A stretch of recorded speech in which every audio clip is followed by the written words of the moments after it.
suji or semolina, and the first step is to dry roast the suji.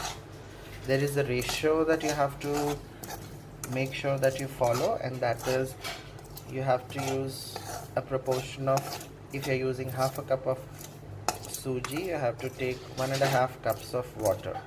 So we would dry roast the suji first. The suji has been roasted, and how you would come to know, the suji would change its color and that would become lighter, so it would keep moving in the wok if you try to stir it. Now once the suji has been roasted, we will make the tempering for the suji. For the tempering we would use mustard seeds, but make sure that the oil is not very hot, otherwise they will get burnt. So it should be warm enough that the seeds start to splutter. So I put the mustard seeds now. After mustard seeds we would put 3 to 4 twigs of curry leaf. And to prevent this from burning, we will start immediately putting the onions.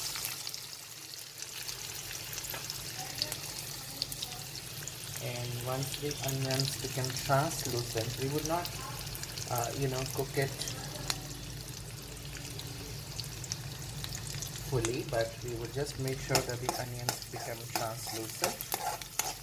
Once the onions become translucent, we would add tomatoes as well. And of course we missed very important ingredient, which is ginger, which is good for digestion. And we would add half a teaspoon of chana dal and urad dal as well. Now we would cook it till the time. Half a teaspoon of chana dal and urad dal as well. Now we would cook it till the time all these ingredients get half cooked. I have put peas now, and you can use as many vegetables as you want. You can put some beans, some carrots, or maybe capsicum as well, but I only had peas today, so I'm only adding peas. One tip that I want to give you is I added dal after I added the onions, but you can add dal before that and you can give it a fry so it gets cooked properly. I had forgotten to put it at that time, so I put that later on. So I made sure that I cooked the dal first before I put the peas. The next ingredient which would go into the dish would be tomatoes. However, we would wait for the peas to get a little bit cooked as well. In goes the tomatoes now.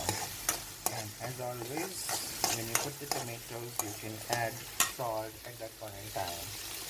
So for half a cup of suji, I would take half a teaspoon of salt, or you can take a little bit more as well, according to your taste. So we have added salt, we'll give it a stir till the tomatoes get cooked. We would not make tomatoes very mushy, otherwise that would spoil the texture of upma as well. You can add chilies, but I avoid because we do not eat spicy food. But I would definitely add red chili powder, which is degi mirch, which would add a nice color to the dish. White lumps, and as soon as we have added water, we would start giving it a stir as well. Make it at a low flame at this point in time, otherwise the water would get absorbed and the suji may not get properly cooked and may form lumps as well. Keep stirring in between. Give some rest, maybe half a minute, 10-15 seconds, and then again start stirring. See how colorful the dish is going to be.